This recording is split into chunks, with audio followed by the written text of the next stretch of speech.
بادل سے دوپہر کا وقت، شدید گرمی، بدن پسینے سے شرابور۔ میں سایہ تلاش کرنے لگا مگر دور دور تک سایہ نظر نہیں آیا۔ یکایک ٹھنڈی ہوا کا ایک جھونکا آیا اور پورے وجود کو کیف سے بھر دیا۔ آسمان پر نگاہ اٹھائی تو بادل کا ایک سفید بڑا سا ٹکڑا تھا جو سورج کے سامنے آ گیا تھا اور مجھے سایہ دے رہا تھا۔ میں نے دل میں کہا، سچ کہا اللہ نے، اندھے اور بینا برابر نہیں ہو سکتے، اندھیرے اور روشنی یکساں نہیں ہوتے، اور سایہ اور دھوپ کی تپش ایک جیسے نہیں ہو سکتے۔ میں چل پڑا، میرے اوپر خدا کے بھیجے ہوئے بادل کا سایہ تھا۔ یکایک میں نے عجیب سی آواز سنی۔ میں نے نظر اٹھائی اور حیران رہ گیا کہ بادل مجھ سے مخاطب تھا۔ بادل نے کہا، عبداللہ، تمہاری زندگی کا ہدف کیا ہے؟ عبداللہ نے کہا، میں مسلمان ہوں، لوگوں کا خیر خواہ اور دعوت دین کا کام کرتا ہوں۔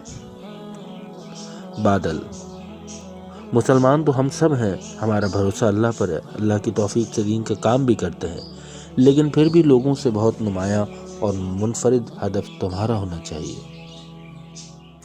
عبداللہ، مگر مجھے لوگوں سے ہٹ کر چلنا پسند نہیں۔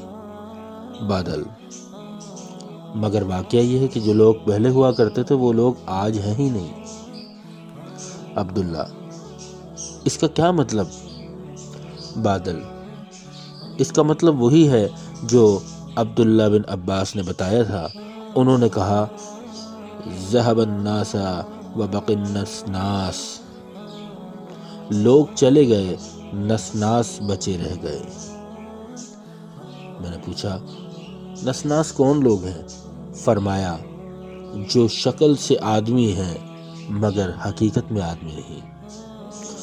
عبداللہ، تم تو ہر دور کے لوگوں کے اوپر سے گزرے ہو، ذرا بتاؤ کیسے کیسے لوگ تم نے دیکھے؟ بادل نے کہا، ہاں ضرور، سنو۔ میں ایک روز صحابی رسول عدی بن حاتم رضی اللہ تعالیٰ عنہ پر سایہ فگن تھا۔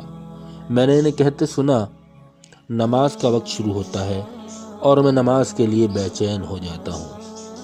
جب سے میں اسلام لایا کوئی نماز ایسی نہیں گزری جس کی اقامت کے وقت میں باوضو نہ تھا۔ عبداللہ نے دل ہی دل میں کہا، واقعی آدمی چلے گئے، بس آدمی نما بچے ہیں۔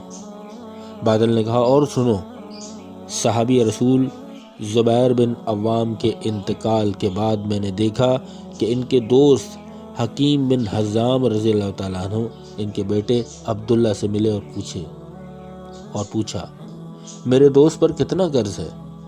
انہوں نے کہا، 10 لاکھ۔ حکیم نے کہا، 5 لاکھ میں ادا کروں گا۔ عبداللہ نے حیرت سے کہا، سبحان اللہ، انہیں لگتا ہے اسلام کی خاص لذت حاصل تھی۔ بادل نے کہا، ہاں، اور یہی وہ امتیاز ہے جو میرے پیش نظر تھا جب میں نے تم سے کہا تھا تمہارا ایک منفرد ہدف ہونا چاہیے۔ میں چاہتا ہوں کہ اسلام تم کو ایک دوسرا وجود عطا کرے، وہ وجود جسے سردار خزرج قیس بن سعد نے یوں بیان کیا تھا۔ اس نے کہا تھا کہ اگر اسلام کی دولت مجھے نہ ملتی تو میں ایسی چالیں چلتا کہ عرب والے انہیں برداشت بھی نہیں کر پاتے۔ دیکھو اسلام نے ان کے دلوں میں کیسی جگہ بنا لی تھی۔ عبداللہ نے کہا، خدا کی قسم تمہاری بات بالکل درست ہے۔ بادل نے کہا، میں تمہارے بارے میں جاننا چاہتا ہوں۔ بادل نے کہا، میں ہارون رشید والا بادل ہوں۔ عبداللہ نے ذہن پر زور ڈالتے ہوئے پوچھا، ہارون رشید کا کیسا بادل؟ بادل نے کہا، ایک دن ہارون رشید نے مجھے دیکھا تو کہا، اے بادل، تو جہاں چاہے جا کر برس، تیرا خراج تو ہمارے ہی پاس آئے گا۔ عبداللہ نے کہا، کیسے لوگ تھے؟ واقعی لوگ تو چلے گئے، نسناس بچے رہ گئے، اصل زمانہ تو وہی تھا۔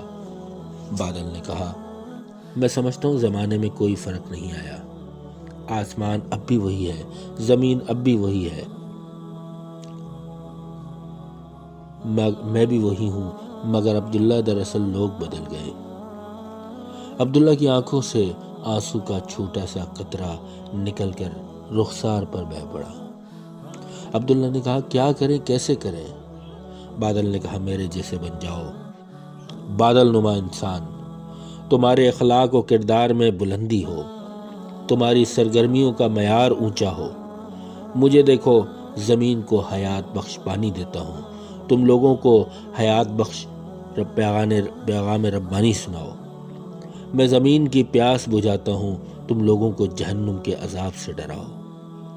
میرے دوست تم بادل جیسے بن جاؤ، میں آسمان کی بلندی پر سفر کرتا ہوں، تم بھی افکار و خیالات کی بلندیوں پر پرواز کرو۔ میرے دوست تم بادل جیسے بن جاؤ، میں گرمی کی شدت میں سایہ دیتا ہوں، موسم سرما میں زمین اور پودوں کو سیراب کرتا ہوں، تم بھی ہر موسم اور ہر جگہ حرکت و عمل میں رہو۔ میں بہت بڑا ہوں، دیکھنے میں پرہیبت بھی ہوں، مگر نرم ہوں اور نرم مزاج ہوں۔ پرندہ ہو یا ہوائی جہاز، میرا سینہ چیرتا ہوا نکل جاتا ہے، مجھے شکایت نہیں ہوتی۔ تم بھی نرم ہو اور نرم مزاج بنو، اور یہ تو جنتیوں کی صفت ہے۔ میں آسمان کی طرف ہاتھ اٹھا کر دعا کرتا ہوں، اے اللہ مجھے ہمت، حوصلہ، حرکت اور عمل کی توفیق دے۔ ہواؤں کے دوش پر اڑتے بادل کا سفر تیز ہو گیا اور اس نے آخری بات بھی کہہ دی، میں آسمان کی زینت ہوں، تم زمین کی زینت بن جاؤ۔